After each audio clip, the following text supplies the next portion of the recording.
पारा चनार जंग को लेकर मुख्तलिफ लोगों की तरफ से मुख्तलिफ आरा पेश की जा रही है।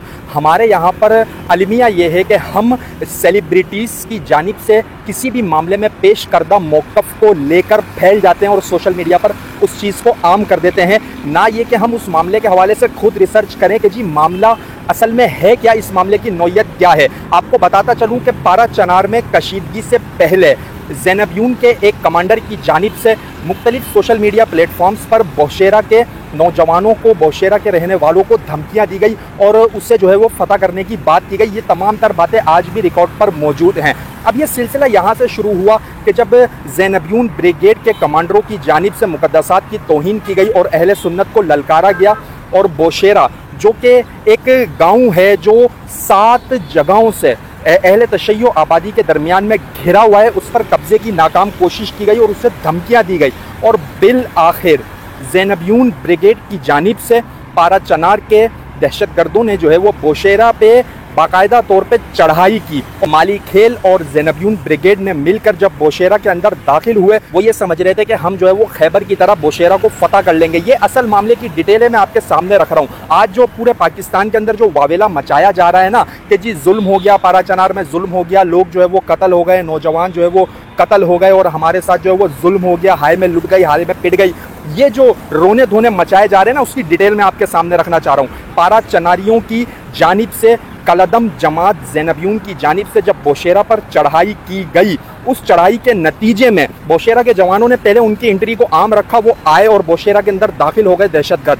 माली खेल के लोग भी उसमें शामिल थे, पारा चनार के मुख्तलिफ ज़ैनब के, इसी तरीके से फातमियून के और मुख्तलिफ जो है वो मुसल्ला तंजीमें जो है वो उसमें शामिल थी, वहाँ के दहशतगर्द शामिल थे। जब वो बौशेरा में दाखिल हुए तो पहले रोज़ बौशेरा के नौजवानों ने कोई इकदाम नहीं किया। वक्त गुजरने के साथ जब वो दहशतगर्द ये समझे कि हम ये छोटा सा इलाका है, आसानी से फतह कर लेंगे, फिर बौशेरा के नौजवानों ने यलगार की और बौशेरा वालों के पास कोई रास्ता नहीं था, ये डू एंड डाई का फैसला था। उसकी वजह ये थी कि जो लोग इस मामले को देख रहे थे, किस नौयत की धमकियां बौशेरा वालों को दी जा रही थी और बौशेरा वालों की मजलूमियत देखें। उन्होंने पेशावर प्रेस क्लब पर आकर बौशेरा के मुसलमानों ने प्रेस कॉन्फ्रेंस की और उसमें आगाह किया कि हम मजलूम हैं, हम पर जुल्म होने वाला है, हमें बचाया जाए। उन्होंने इंसाफ की भीख मांगी, लेकिन उनकी बात को नहीं सुना गया।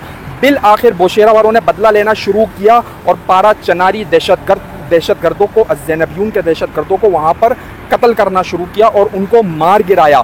उनकी लाशें 4-4 दिन बाद, 5-5 दिन बाद सरकार को हवाले की गई कि ये इन तक पहुँचाई जाए। अब सवाल यहाँ पर पैदा ये होता है कि ये जो पूरे मुल्क के अंदर वावेला किया जा रहा है कि जी पारा चनार के अंदर जो है नौजवान कत्ल हो गए और जो है वो इतने लोग हमारे मारे गए और ये जुल्म है, तो ये मामले को गलत बनाकर पेश किया जा रहा है। जालिम इस वक्त खुद को मजलूम पेश कर रहा है। हकीकत यह है कि ये चढ़ाई बौशेरा वालों पर की गई थी और बौशेरा वालों ने इसका जवाब दिया है। अगर सबूत चाहिए तो मैं सबूत आपके सामने पेश कर रहा हूँ। देखें, चढ़ाई पारा चनार वालों की तरफ से की गई थी, ज़ैनब के दहशतगर्दों की जानिब से की गई थी, तभी तो लाशें बौशेरा से मिल रही हैं।